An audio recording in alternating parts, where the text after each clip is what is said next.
Hey guys, welcome back. And today we are continuing on doing another mock draft, and we've got a very special guest today. Theo Ash is here on the show to do a one-round mock draft. We will do some trades here, but Theo, how are you doing today? And introduce yourself to the audience. I'm doing well. If you guys aren't familiar with my work, I'm Theo. I do a lot of stuff on TikTok. I'm kind of the premier film reviewer on that platform. I'm on Twitter as well. I've done some YouTube stuff where you typically find NFL analysis, but also TikTok is probably, if you know me, where you know me from. So I've been doing a lot of breakdowns for a couple years now on various different football subjects. And yeah, that's kind of my background, and I've been doing good. Taking a look at some of the linebackers today. I don't think we'll be mocking um, any of them in the first round, most likely, but that's what I've been checking out before hopping on here. I've been good. How about you? Things are going really well. Working on finishing up some offensive tackle rankings, and yeah, really excited to get into this mock draft. Do you want the odd picks or do you want the even picks? Let me get the even picks. I feel All like right. I've done too many odd picks in these people mock drafts and on Stay Hot and stuff. So let me get the even picks. All right, sounds good. So we'll jump right into it. We got the Chicago Bears at number one. I really don't think it's any question. Every mock draft you're going to see from here on out is going to have Caleb Williams at number one. I think he's the best quarterback in this draft class. Great arm talent, the ability to make off platform throws, the mobility, the athleticism. I think he's the guy. So yeah, we'll take Caleb Williams number one. That's really why I want the even picks, is because number one is such a lock to be Caleb. But number two, the favorite is Jayden Daniels. And personally, I feel like that would be a mistake. I don't know where you fall on it. But I do not like Jayden Daniels. I would not take him number two overall. I wouldn't take him before Drake May. Definitely not. And really the entire top 10. I think that if Washington took him at number two, I just don't know how different it would be than, they went from Bieniemy and Sam Howell. Like, I really don't know how different Kingsbury and Jayden Daniels is. And that's one of my hottest takes of the entire draft season.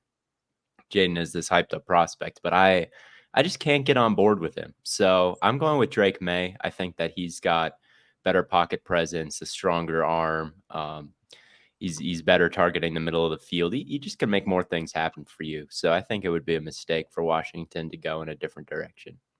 So you mentioned that you're not the biggest Jaden Daniels guy. Explain Hmm. why you think he's maybe a little bit overhyped in this prospect. And other Yeah, than the arm and pocket presence of Drake May, I think Drake May, I'm pretty close on the two of them. I think Drake May is maybe considered more of the project quarterback, while Jaden Daniels is not. So kind of explain your stance on that one. well, it's just that Jayden Daniels isn't good at much as a passer. Like, he's a good deep ball thrower on these goes, but he also has Brian Thomas and Malik Neighbors to throw to. And in the past, he's had Ayuk, he's had Frank Darby, who is really good as a deep threat back at ASU, and really those have always been the throws that he's excelled at, the go balls. But to me, it's the most overrated type of throw a quarterback can make, is hitting these deep shots down the sideline, because you're not really. I mean, what do you? Any Madden game I've ever fired up, people see press coverage on the outside and they throw the go because it's easy. Like, you're going to get a big play. You don't really have to worry about the safety. If it's single high, like the read is easy, the window is easy. It's just, if your wide receiver is good, like, you don't have to place it in a perfect spot because they have more time to track it. Like, it's just a super overrated throw to me, and it's all Daniels is really excelling at as a passer. His pocket presence to me is fine. But it's not necessarily great. He's prone to kind of accelerating into gaps in front of him instead of maybe doing something more creative to extend the play. And it's resulted in some famous hits where he's gotten just like absolutely walloped going up the A gap and trying to scramble. Um, he doesn't really like to test tight windows over the middle. I think his accuracy over the middle is super overstated. When he throws those things, a lot of the times it's behind where it needs to be, and the guy will still kind of catch it. or sometimes it'll be behind where it needs to be, and a corner who's trailing a dig route or something like that will run himself back into the play and be able to break it up. So on these like the arm talent to me is questionable. His accuracy is questionable, except for when he can put it out in front of neighbors on these goes.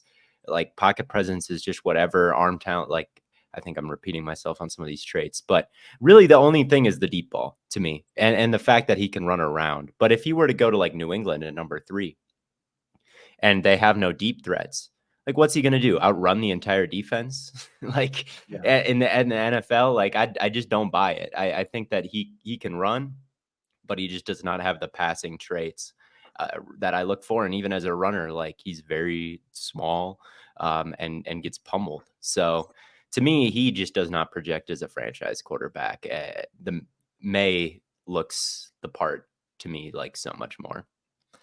I haven't really had like a Jayden Daniels, someone with that opinion on here before, and it's very interesting. You make a lot of really valid points. You've kind of convinced me to go a different direction at 3. There we I, go. I'm taking over the mock draft. I'm coming in. I'm just breaking I'm, shit and I'm I gonna go will. JJ McCarthy. I know Mm, you're not the biggest JJ McCarthy guy either, but he's a guy that I think has a little bit more upside than Jayden Daniels. He's younger. I think his ball placement is right up there with Michael Penix Jr. as some of the best in the draft class. He could throw the ball on a rope. And I don't know. We saw what happened the last time the Patriots drafted a Michigan quarterback. Maybe they have some similar luck. But I think McCarthy is the buzz on him is extremely high right now. And I am going to buy into it a little bit. And I'm going to have him go to New England at 3. it definitely wouldn't surprise me to see him go above Jayden when it's all said and done. At least with McCarthy, like I can't really knock his willingness and accuracy when he decides to go over the middle. And I feel like if you're wanting to transition to one of these schemes where guys are constantly breaking over the middle and catching it and turning up field to get yak, which is, what you're looking for these days, like JJ might be the better option. So it wouldn't surprise me to see him off the board first. That makes my decision at 4 with Arizona pretty easy because I love Marvin Harrison Jr. and they need a wide receiver. I don't know why, like they could trade back, I guess, but you don't want to trade out of the range of these top 3 receivers because I think the top 3 are on a different tier than like a Brian Thomas or an Adonai Mitchell. So you don't want to trade back too far if you're them. I would just stay put, and I think I would select Marv. Yeah, I'm there as well. I think he's the best receiver prospect I've ever watched. And I know there's some people that think Neighbors is ahead. I don't buy it. I think the size, the route running, I think Marvin Harrison Jr. is an unbelievable talent. At 5, I feel like is one of the more interesting picks in the entire draft. I could definitely see this being a trade back, but it looks like the Vikings. I haven't heard the Vikings linked to Jayden very much. I've heard the Raiders linked to Jayden, but I don't think there's a chance that the Chargers trade in division. So now it's kind of where do the Chargers go from here? I'm going to go with a bit of a different direction than I normally go. I'm going to take Joe Alt here. It feels like Greg Roman and Jim Harbaugh, they want to prioritize the trenches. I'm going to take maybe the best offensive line prospect since Penei Sewell. I love Joe Alt. You can play him at left tackle. I think you could play right tackle opposite of Slater as well. And just kind of give Justin Herbert more time in a loaded receiver class. You could get a really good receiver at number 37 as well. I'm going to take Joe Alt at 5. Yeah, I don't hate it. Alt is the number 2 overall prospect in the draft to me. He is a potential gold jacket type dude. And when you look at the Chargers, they need help everywhere. Wide receiver is glaringly obvious, but I read a stat that they were dead last in yards before contact last year in the running game, which is just not going to fly with Harbaugh and Greg Roman's philosophy. So it would not surprise me if offensive line is viewed by them as the most glaring need. And you've got this guy in Alt who just he's perfect. I mean, the guy is unbelievable. So it really would not surprise me to see the Chargers go in that direction, even though everybody wants them to get a wide receiver. Now, the Giants at 6, if it was anybody but me on your show, Jayden Daniels would be going right here. But it is me on your show, and I think that he's just not worth a top 10 pick to me. I just don't have him valued there. So I'm going with my second favorite receiver And I love Neighbors and his explosiveness, but I like Rome more. I like Rome a little bit more. I think that Rome is a lot like Marvin Harrison Jr., where the size is ridiculous. He's got pretty good speed. His route running is unbelievably good. He's so coordinated for someone that size, and he just catches absolutely everything. And that's really what sets him apart uh, from everybody else in this class, maybe even Marv. Like, no one catches everything like Roma Dunze, and that's the primary part of the job. And when you're 6'3" and move like he does and run routes like he does, like, there's just a bit more polish to him than Neighbors at this point, and Neighbors is elite as well. I could see him being the best of the three. It's a three-headed monster at the top, but I have Rome ever so slightly in second. I think that he's a lot like Marv, and same reason why I have Marv above Neighbors is why I've got Rome there too. Yeah, I had Brett Coleman on the show earlier this week, and we talked about those three receivers. And as much as I love Neighbors, I think those guys translate more to being that prototypical X outside receiver. While Neighbors, he might be one of the most explosive slot guys in the league right away. I think value wise, I'm there as well. I like Odunze. And at 7 for the Titans, I'm going to go a direction I haven't gone before, but we heard Callahan's press conference, and he said they need tight ends. And so I'm going to take maybe the best tight end prospect Let's of go. all time. And we're going to take Brock Bowers at number 7. Everyone takes Alt here. He's off the board now. So we're going to go with another playmaker for Levis. He can block, he can receive. He's excellent after the catch. I love everything about Brock Bowers here. I think this makes a ton of sense for Tennessee. Yeah, I agree that 7 spot is kind of an underrated one for Brock Bowers. That they do need tight ends. I didn't know that he had said that specifically, but yeah, they do. I liked what's his name, Okonkwo, a decent bit, but it just never really materialized. And Bowers is like the supercharged version of Okonkwo, like someone you could put at H-back and like super athletic with the ball in his hands, and just overall like a really unique player. So I definitely think that Brock Bowers at this point would be a great pick at number 7. At number 8, I've got the Falcons. I might go with Leatu Latu if I'm them. I just think that he's the best defensive player in the draft. Him and another guy who I'll probably end up taking pretty early, who I'll talk about later. Like, there are 2 guys in this draft class that win constantly. Like, they just never lose a rep. It's just constant domination, and one of them is Latu. So I think at edge, which the Falcons have sorely needed for years, he can step in and, like, I always see Dallas Turner mocked to them here. He simply does not rush the passer like Latu does. Like, he's not nearly as good with his hands. He's smaller. Like, I think Latu honestly has more play strength even than Dallas Turner does. Obviously, Latu medically retired. It's been talked about, but he's played 2 years. He's been ultra productive for 2 years. The combine has come and gone, and I have not heard a single peep about medical concerns with Latu. So I'm hoping that all is well with him. And if it is, he's the best defensive player in the class to me. Yeah, I love Latu. And the medicals, it's been 2 years since he medically retired. They really haven't shown up as a major concern at UCLA. And like you said, nothing really has come out at the combine. I love Latu. I think he's extremely explosive. He has an unbelievable amount of pass rush moves that I don't think I've seen coming out of college. Crazy. It's ridiculous. Crazy. And Turner, I think, has maybe the higher ceiling potentially just due to athletic abilities, but I don't think Latu is that far off. I absolutely love Latu here. At number 9, I kind of want to do a trade back from Chicago. They have 4 draft picks total. They've got 9, 1, 75, and then a pick in like 140, or I think it's 120. Yeah. So I think they're in a position to trade back. And one thing we have been hearing a little bit is that the Indianapolis Colts could be looking to move up. They just brought in a receiver for top 30 visit and Malik Neighbors. He's still on the board here. And from kind of what we're hearing from Chicago, they're targeting Dallas Turner. With the way that offense has gone early, I think there's a chance they could still land one of the top edge rushers. So I'm going to give up 15. I'm going to give up 82. And we're going to throw in this first next year just to get the deal to go through. I don't think it's actually going to take a first next year. Yeah, we're going to have the Colts. We're going to have the Colts move up to 9 and select Malik Neighbors. an idea that I hadn't really, as a Colts fan, hadn't really messed around with a ton. And then I heard the news that they brought him in for a visit. I was like, okay, Ballard's never traded up before. This is the time to do it. You got a rookie quarterback or a quarterback on a rookie deal, excuse me. Add more speed to the receiving room, which I think is exactly what this receiving room is lacking. I love Josh Downs, but I think Neighbors fits this receiving room perfectly. I'm going to have them trade up for him at 9.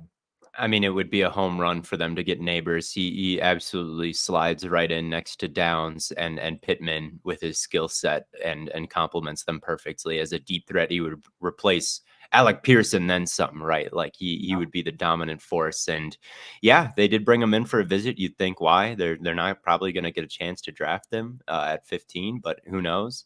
And the Bears traded back last year, and it was a huge success. They rebuilt their entire team. So maybe Poles looking to do it again. It would be a tough pill to swallow for Bears fans, missing out on Neighbors. But they've got DJ Moore, they've got Keenan Allen. Maybe they're feeling good about the state of their wide receiver room and want more picks. So I could see it. I guess I could see it.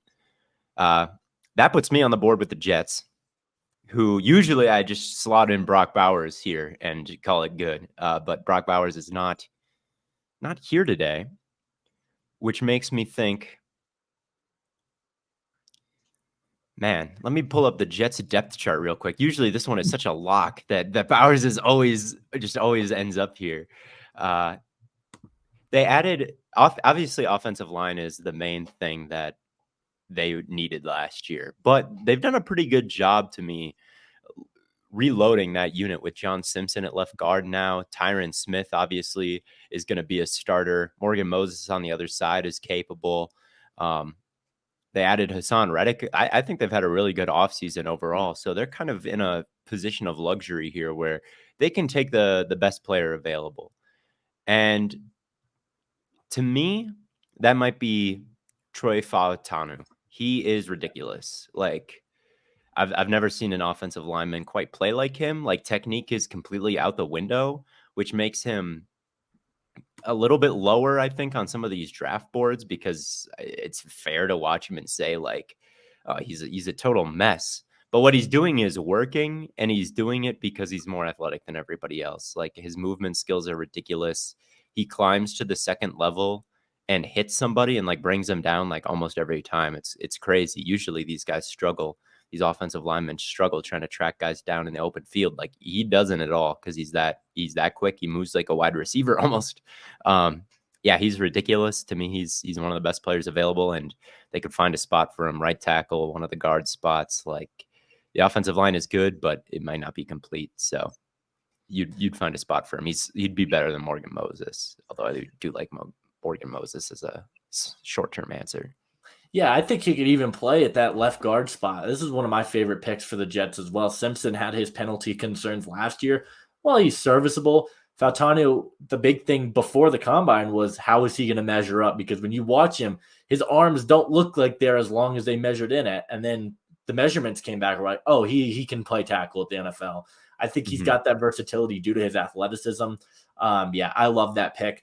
And if he's on the board here at 11, the fall ends here for Jayden Daniels. And I don't think this is actually like too unrealistic of a scenario to where the Vikings stay put. We know they traded for number 23 as well, but something I was talking about with Brett Coleman again was if one of their quarterbacks is off the board, they might just stay put and just take best guy available. Jayden Daniels happened to fall in this scenario. I think that would be really, really good for him. You mentioned the deep ball. Well, now he's got two elite receivers to throw the deep ball to. I think it's a perfect situation for him. And yeah, I like this at 11. I think the fall stops here. Yeah, I think whatever quarterback ends up in Minnesota is probably going to hit their ceiling, which is a really nice luxury for them, where they almost don't need to get May. If they do get May, it is over. God help us all in the NFC North. I thought I was feeling good with Jordan Love as a Packers fan. If it ends up where Caleb and May are both in the division, it's like all of a sudden we might have the third best quarterback on our hands in Love. Maybe that's a bit of a projection, but yeah, I think that, you know, Darnold, we kind of know what he is. Jayden in New England and Jayden in Minnesota are two very different things. And yeah, if you're getting peak Jayden, if you're getting a guy who has time to throw the ball and has rushing lanes because the offensive line is good and can throw it to Justin Jefferson. Like, yeah, he's got that upside as a runner to impact that entire area of the field. Like you can run zone read with him, chisel out larger openings for your running back because of his gravity.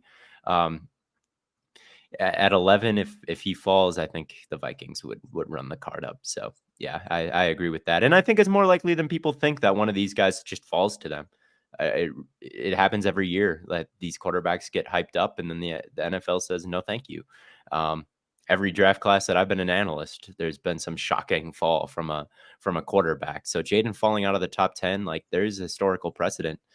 So yeah, I think it is likely. And then maybe they traded up to 23 because Flores wants a guy too. And day 2 of this draft is not that good. Like it's not as good as the top 23 picks. Like it kind of falls off. Who would he pick at number 50? At number 23, you could get Chop Robinson or something like that. So I think that could be maybe their logic. But anyway, that's a long aside from me. Going with the Broncos, again, it's kind of an awkward spot. They need a quarterback. I don't think any of them are really good enough to take. Penix, I kind of like, but he's just not. He's not the playmaker. He's not consistent enough to be a top 15 pick in the first round.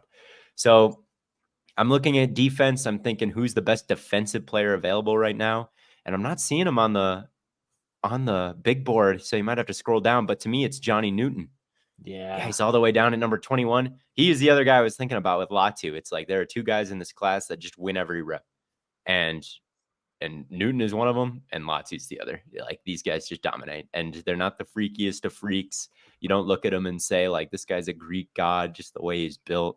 But they just win. They just win. So I think they're the best. And yeah, I'd go with Johnny Newton right here if I was Denver. Yeah, one of my good friends, the mock draft guy, he thinks Johnny Newton's the best defensive player in the entire draft class, and I'm not opposed to it. He's unbelievable. He's second to me. He's second to me behind Latu, and it's not that far a gap the more I think about it. I think he's right up there as well. And I know a lot of people want to talk about Byron Murphy here. I like Murphy, but I do think there's a gap between Newton and Murphy for me. Because I think Newton he's a better run defender than Murphy, I believe. And yeah, I love Newton. You could talk about how he's undersized, but the guy is a freak athlete. It's a shame we didn't get to see him test at the combine because I think he puts up Kalijah Cansey type numbers from last year. Yeah, and you can call him undersized, but who in this class is bigger? Murphy's not that huge. Like Sweat is huge, I guess, but he's too big. Like he shouldn't be in the first round. Like if you're looking for size, like that's almost too much size. So Newton is as big as any of these guys. He's over 300. It's not like he's Cansey last year, like you said with Cansey's numbers, like he probably weighs 20 more pounds than Cansey. So yeah, Newton, I don't have many concerns over him. I get Byron Murphy's hype. Like Byron Murphy is really cool as well, but you turn on the film, Newton versus Murphy. Newton is just dominating and Murphy is good, but it's not to the same level. Yeah, I'm there as well. The Raiders here at 13. I kind of think they're going to roll into the season with Aiden O'Connell and Gardner Minshew in their quarterback room. I think that's where they're going to end up going. I can't disagree. Yeah, I mean, I liked Aiden O'Connell. I thought he was fine last year. I don't think they need a quarterback as desperately as everyone thinks. I'm going to improve the secondary, though, because I think it's very weak. Nate Hobbs is fine, but other than that, they don't really have a guy.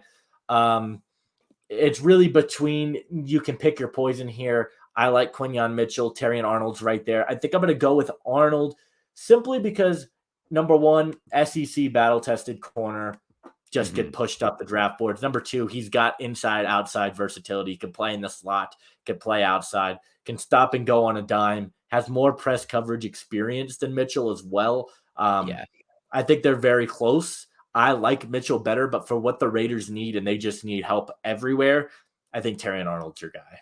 Yeah, definitely the corner room. Hobbs is kind of a slot guy, ideally, and then who do you have on the boundary? I love Jack Jones. He's an ASU legend, one of my favorite players ever to watch. But you can't rely on him, to stay on your team, even to stay out of trouble off the field. So who does that leave you with in terms of talent? So I think corner is a easy projection for the Raiders here. Just all the different ways the top 12 could fall. it's probably not going to be they probably will have their pick of corners, and I don't know why they wouldn't take them up on that because it's a really good corner class at the top. So yeah, I like that pick a lot. And then the Saints is pretty easy. Ryan Ramczyk potentially might be forced to medically retire. Trevor Penning has been a huge bust. I like Fashanu from Penn State here. He's not really a people mover in the run game. I kind of wished he was a bit more dominant in that area, but as far as pass protection goes, he's pretty clean. Like his anchors, he's ginormous. First of all, he has a great anchor. His redirect ability is insane. I just think he's kind of I worry about him a little bit in the running game. I think he's got to clean up some things in the pass pro, but he's pretty nice overall. Like I think he'd be good value at 14. Yeah, I had him as my number one tackle for a while, and then you turn on Joe Alt's tape, it's hard to deny that. Yeah. Olu Fashanu at 14, I think that makes a lot of sense. And this is the perfect draft for the Bears. They get more draft capital. They got Caleb Williams, and now they're going to get Dallas Turner, who they've been linked to. They, I guess, want to do kind of what's similar to what Houston did last year. You get arguably the best offensive player and arguably the best defensive player and just go from there. Dallas Turner also, I think, is in a scenario where he doesn't have to be the guy. They've got Montez Sweat on the opposite side he can develop. Mm-hmm. I think it's a really good situation for Turner, and I like this value for him at 15 quite a bit. Yeah, for sure. Seahawks at 16. They're always a bit tough to mock because they don't have any glaring needs anywhere. But I might go with, so again, I'll go with best player available, and I'm just picking my favorites. I'm going down the list. I've got some dudes that I'm higher on than some of the consensus, but I'm going corner here, and I'm going to go with Nate Wiggins. Wow. I know. I don't see it mocked too often with Seattle, but again, it's like, what do they need super badly? Like, what do they need? Edge maybe, but I think that he's better than the edge guys that are left now with Dallas Turner and Latu off the board. I think that you can kick Witherspoon into the slot. He's a movable piece. And then you can find a spot for Wiggins out on the boundary. Reek Woolen was not super strong last year in coverage. I think that Wiggins could be an upgrade if he continues to trend downward. And then, on the opposite boundary side, I think that they've got some good corners. It's not the most pressing need, but Nate Wiggins, man, I think that you watch him chase some of these guys down from 50 yards behind him. His natural ability in press coverage, the way he moves around. I mean, he might be one of the fastest corners ever. He might be the fastest corner ever, running a 4.29. And it really shows up. Like, his range is crazy. I think that he shows some good instincts in zone coverage as well. Some ball skills. Like, Nate Wiggins is a dog to me. He's one of my draft crushes, and I just don't know who else to give Seattle. So I'm giving them someone I think is really good.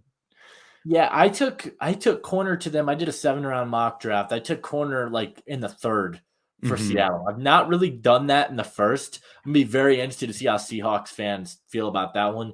I usually just pencil in Jackson Powers Johnson there because I think the interior of their offensive line needs help. I love Jackson Powers Johnson as well. And if the medicals are fine, like, I could see him slotting into guard and being a perfect pick for them at 16. But just with some of the things that we've heard, the way that he's kind of falling down the draft board. I'm one to talk because I mocked him to the Broncos not that long ago at 12 because I didn't know what to do with them, and I think he kind of fits their identity with how they like to run the football. But yeah, I don't know. I like Nate Wiggins a lot, and that's what I'm going with. That's what I'm going with. I don't hate it at all. It's very interesting. Jacksonville at number 17. This is tough because they can really pick all their positions of need. Defensive tackle, you got Byron Murphy. You could go and get a corner here in Quinyon Mitchell. You can go and get a receiver in Brian Thomas Jr., Adonai Mitchell. I think I'm going to take Adonai Mitchell here over Brian Thomas Jr. I don't know. I think they're close for me. I just liked what Adonai Mitchell showed a little bit more than what Brian Thomas Jr. showed. I think he's a perfect complement to a Gabe Davis, Christian Kirk, Zay Jones in there. I'm going to take Adonai Mitchell. Honestly, I might take Mims for Cincinnati, to be completely honest with you, if you would just want to take Adonai Mitchell and just have them both off the board, because they need a right tackle.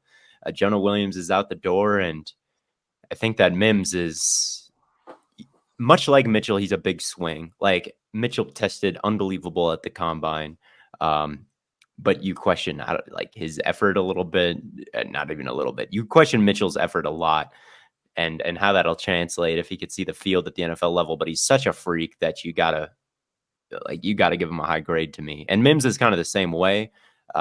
Not because of anything on the field effort wise, but just he's never on the field. Like he's never started. Like he has 8 games under his belt, and a lot of them are not against top competition. So he's a bit tough to judge, but he's so big, and I think he's so smooth in his pass set that like he was locked down when he was out there, that he might be the big swing that the Bengals need to take to figure out finally who's the star along that offensive line to protect Joe Burrow and make it a little bit farther in the playoffs. So yeah, it's a big swing, but I think the Bengals are in a position to take a guy like Mims. Yeah, so to clear up confusion for you guys, Adonai Mitchell's the Jaguars, Amarius Mims is the Bengals. The simulator gets a little laggy. Number 19, we got the Rams, and Byron Murphy's here. I don't really love that for them. I like Jared Verse a little bit more here. Just I like their edge room. I think it's fine, but Jared Verse is a freak. And I think that a guy who could play 3-4 outside linebacker can play 4-3 defensive end. I think he's got all the tools. He's very athletic, been very productive for Florida State as well. I think they can improve the edge rush department. And I think we talked about it. The defensive tackle class has some really solid players down the board. I'll take Verse at 19 because I think there's a dip in the edge room. Yeah. And then I've got the Steelers at number 20, and I'll take J.C. Latham. I mean, he is strong as hell. Like that guy can get hands on you and just completely either throw you out of the play or shut you down in an instant. It's pretty impressive. His high under reps, what he's able to do. And in Pittsburgh with Broderick Jones on the other side of him, it would be about as physical of a offensive line as you'd have in the league, combined with Najee Harris and Arthur Smith calling the shots. Like they will grind you down over the course of the game. I think that's the identity they're trying to build. I like Latham's tape a lot. So yeah, number 20, I'll go with Latham. Yeah. Going back to Latham, I like the pick. He's like the offensive tackle version of Adonai Mitchell for me. And there are some concerns there in motor for me, but I mean, you can't deny it. He is a very good athlete, very good in run protection. I do like that duo of Latham and Broderick Jones. And then at 21, everyone wants to go with Jackson Powers Johnson here. I get it. I'm going to go a different direction. I'm actually going to go with Graham Barton. I just think he could play more positions for you. He played tackle at Duke. He could play guard, could play center. A team like Miami that really needs help everywhere on their offensive line, I think Barton kind of fits a little bit more just due to you could put him anywhere, and I think he's going to thrive. So I'll take Graham Barton at 21.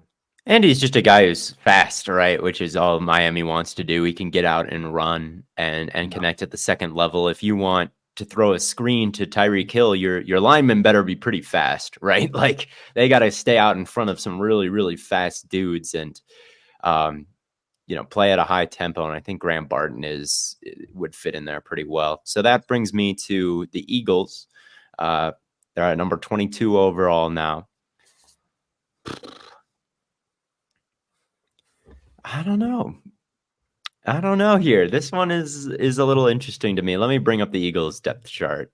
I know all the names, but I need to see it out in front of me. Quinion Mitchell sitting on the board at 22 to me is wild. It is, and maybe I should just go with him. I'm not the world's biggest Mitchell fan, and maybe that's one of my takes that'll age poorly just because I watched him and I was so bored by the film. Like he stands in off coverage and he just steps in front of hitches all day. Like in the MAC, the amount of RPOs that get run is ridiculous. So he's just standing there and waiting in off coverage for the slant to happen. And then if like sometimes he jumps it and sometimes he doesn't. And like that's I was like, okay, he was great. I see that he was great at the combine. I see that he was great at the Senior Bowl. But when I'm looking at a guy like Nate Wiggins or a guy like Terrion Arnold or a guy like even Kool-Aid or Kamari Lassiter who were locked down in the SEC, it's like it's doing more things. Like I saw them mirroring. I saw them in run support. Like I saw them just do more things. So with Mitchell, I just was like, okay, he's getting talked up like he's in the top 10, but I just didn't really see a lot of high end splash with him. But he is very athletic. He did do everything he needed to do at the Senior Bowl. I don't think that he'll fall this far. So in terms of a mock draft, yeah, maybe he is the pick. He doesn't need to start right away. They've got Slay and Bradbury at least for another year. They can kind of mix him in and see what they have in him, and that might be a good experience for him to not start right away. So yeah, let's go with Quinion Mitchell. Why not? Yeah, he's my number one corner. I get all your concerns, but those athletic numbers were ridiculous, and he did show the press coverage abilities against some of the top receivers at the Senior Bowl. And the reps are maybe not super apparent on tape. I also think he's got some of the best ball skills in the class as well, and just the way he can jump the routes and different things like that. I love Quinion Mitchell. If the Colts stay at 15, that's my dream fit. I think he fits perfectly in Gus Bradley's scheme. In the cover 3, it would be pretty ideal. It's his tape at Toledo isn't even bad. It's just boring to me, and I just liked the other guys more. But yeah, at 22, it's not like a reach to me really. Yeah, and then we got the Vikings here at 23. Another interesting one. All the edge rushers are off the board. That's probably where I would go. I might just take a swing here. I'm lower on this guy than consensus, but I think the upside is certainly there with Chop Robinson. So I'm going to take Chop. I think he could be a really good designated pass rusher in the NFL. They lost Danielle Hunter, so you can now pair Chop Robinson and Jonathan Grenard. It's a pretty nice edge rush duo. I get the ceiling with Chop Robinson is there. Just not really one of my guys in this class. So got him at only 4 sacks. I wonder about his bag of pass rush moves in his arsenal. I do like his fit with Flores though, and I could see Flores valuing him really highly just because Flores is not afraid to, put him over the center, like move him all around and just let him go. And if he has a free rush at the quarterback ever, if he's aligned over a center, like they're just not going to be quick enough for him. And the quarterback will need to get the ball out in 0.5 seconds if it's a cover 0 blitz with Chop Robinson out on the edge, like running straight at him. His first step is, what did he have? The best 10-yard split in the history of the combine. So he's ridiculously quick, and I think Flores could really bring out the most in him. So I actually like that pick with the Vikings more than I would for any of the surrounding teams in this range. So that brings me to Dallas. I'll take Fuaga here. I'm not the highest on Fuaga. Like I see him ahead of Fautanu a lot of the time, and I just am like, why? Like Fautanu is so special, and Fuaga is like way more lumbering. He's just not as quick as some of these other guys. He's not as athletic. I worry that he'll get beat around the outside shoulder. But you can move him to guard, and his hands are super technical, and he's got a lot of weight, and he moves bodies out the line of scrimmage. So whether he be a Tyron Smith replacement or Tyler Smith is that replacement, and they need a Tyler Smith replacement at guard or something like that, Fuaga should be able to kind of fit in anywhere. Maybe he's better than Steele at right tackle, so they'd find a spot for him. Yeah, I like that. And then since you are a Packers fan, I'll give you pick 25 as well. Oh boy. What do I want them to do? I guess I would take Powers Johnson. Isn't quite their type of player historically. Like someone like Guyton might be more their type because he's just this moldable ball of clay, and they're the best at molding people. But I don't know. I would take Powers Johnson. I have such a high grade on him. I'll go with Powers Johnson. I don't think that's what they'll do, but I would put him at right guard and run behind him to daylight. Like he's such a people mover. He just absolutely every snap he's getting hands on people quickly and just throwing them out of the play, like carving open these huge lanes. He's a massive anchor in pass protection. Like you're not going to really have to worry about interior pressure. Like nobody really bull rushes him. He's crazy. He's crazy good. If the medicals clear out, I think he could be a steal at number 25, even though he's not quite their type of fluid, athletic player. He's just a beast. So that's who I would take. All right. I love Jax Powers Johnson as well. Very good. A bulldozer. That's the word I'd use to describe him. It's ridiculous what he does to defensive linemen. The Bucs at 26. This one is a bit tough. I think receiver was a popular pick here before they re-signed Evans. Not going to go there. I would have taken Jackson Powers Johnson here to be the Ryan Jensen replacement. And while I don't think Zach Frazier is too far off, I'm not going to take him here. I think secondary is a big need for the Bucs, and I'm just going to take Cooper DeJean here, a guy who you could play pretty much anywhere in that secondary. Could play safety, could play corner, could play slot. Put him anywhere. I think he's going to be a good piece here. Pair with Antoine Winfield and Jamel Dean. So I'll take Cooper DeJean here at 26. Yeah, so I'm at 27. I'll take Byron Murphy, the second here for the Cardinals with their second first-round pick. They went with what's his name? Marvin Harrison Jr. That my number one overall prospect in the class. That guy with their first pick. Honestly, I see Brian Thomas there, and they could double up on wide receiver. I'm not totally hating on that idea, but they do need some defensive help. They've got Gannon, their defensive-minded head coach. Like, get him a toy as well. And Byron Murphy, very strong against the run. Some of his pad level and some of the angles that he's able to maintain. Well, there's a double built on him, and then he pops up anyway and makes the tackle is pretty nice to see. He's got some pass rushing juice on top of the run defense thing. He played a lot of one technique, like as a nose, and he's a bit undersized for that at Texas. So I could see him being even more productive at the next level because they had him taking on some kind of crazy assignments. So I like Byron Murphy a lot. Not quite as good as Newton, but at 27, I think that's amazing value. Yeah, I like that one as well. Brian Thomas Jr. still on the board here. Buffalo needs a receiver. I think they sprint the card in this scenario, and they're going to take Brian Thomas Jr. As long as we were doing trades in this class, I feel like we should have had Buffalo trade up for him just because he's such a perfect scheme fit for them. They've got, Cook underneath and Kincaid and Shakir in the slot. They need someone who can go catch the deep balls that Josh Allen throws up there. And I mean, Brian Thomas Jr., 6'4", 4.33, like he's the missing piece. So yeah, I think they might trade up for him. I think that he's going to be their most like highly regarded prospect on their board. Like, yeah, for what they need. So I think one way or another they might end up with him on draft night. But where does that put me? The Lions? I thought I was evens. I don't know how we got mixed up, but I'll just Packers pick. Oh, that's right. Okay, so I get the Lions too.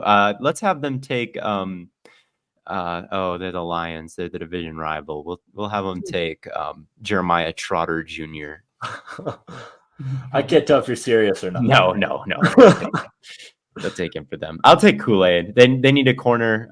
Kool-Aid, not the fastest guy in the entire world.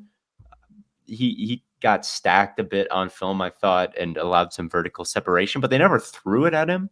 And I think it's just because he proved himself so many other times that you don't really want to target him. His technique is pretty much perfect. He's good in run support. He's pretty fluid, even though he lacks the high-end speed, I think. So they need a boundary corner in the worst way. Kool-Aid was a freshman starter at Bama and allowed basically nothing through his years there. So he's almost boring. Like, he's not a freak athlete, but he's solid. And that's what the Lions need at that position. And you're not going to get, someone crazy anywhere in the 20s.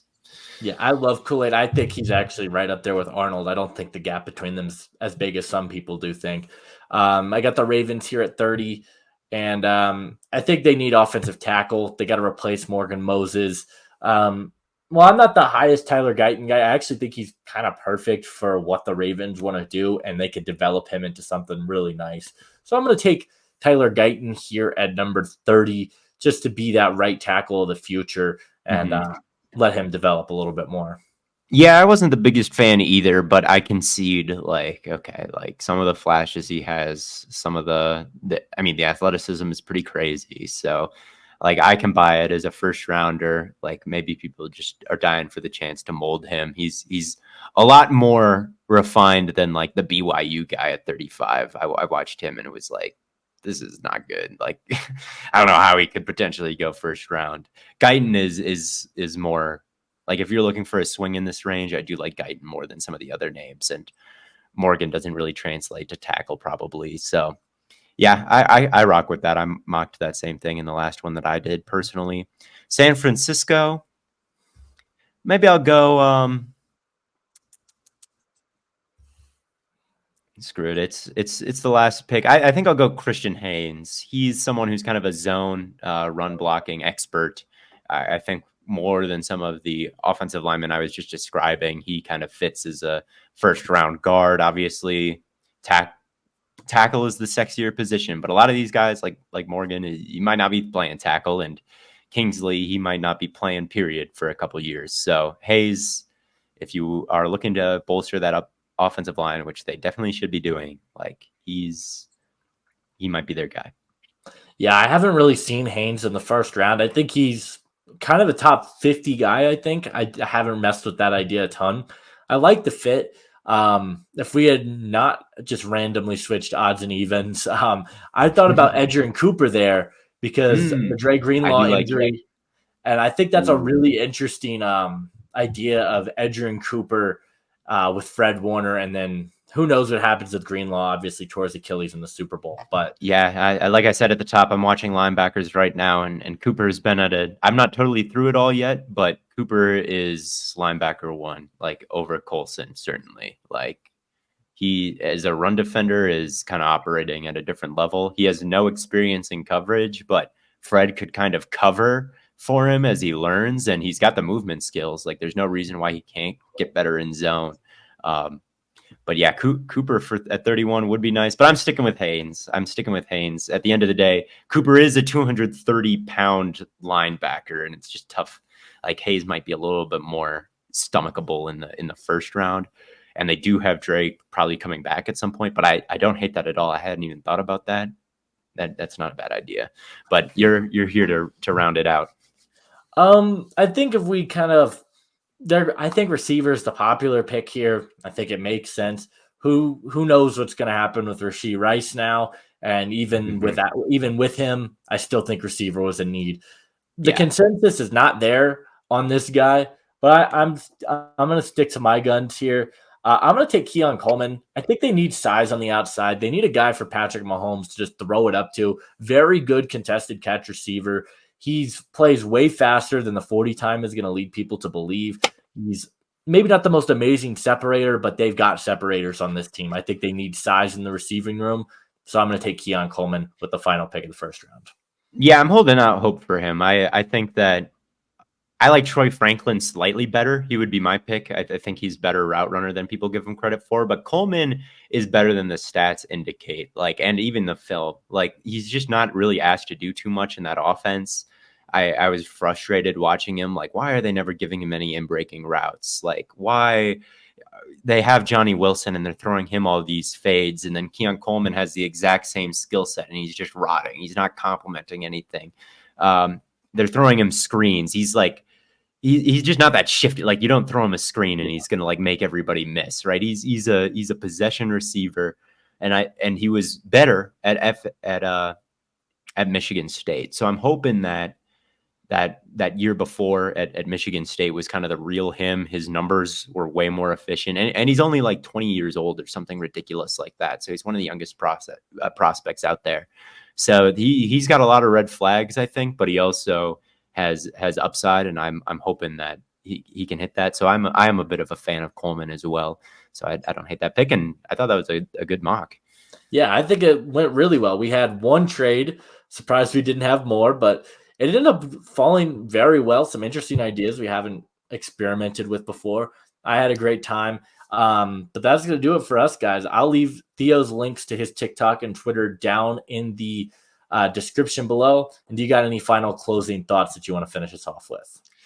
Oh, not really. I'm just interested to see where the quarterbacks will go, and I maintain that it's not going to be quarterback, Penix at 12, Bo Nix at 20, like a lot of the experts suggest, like 6 quarterbacks, 5 quarterbacks.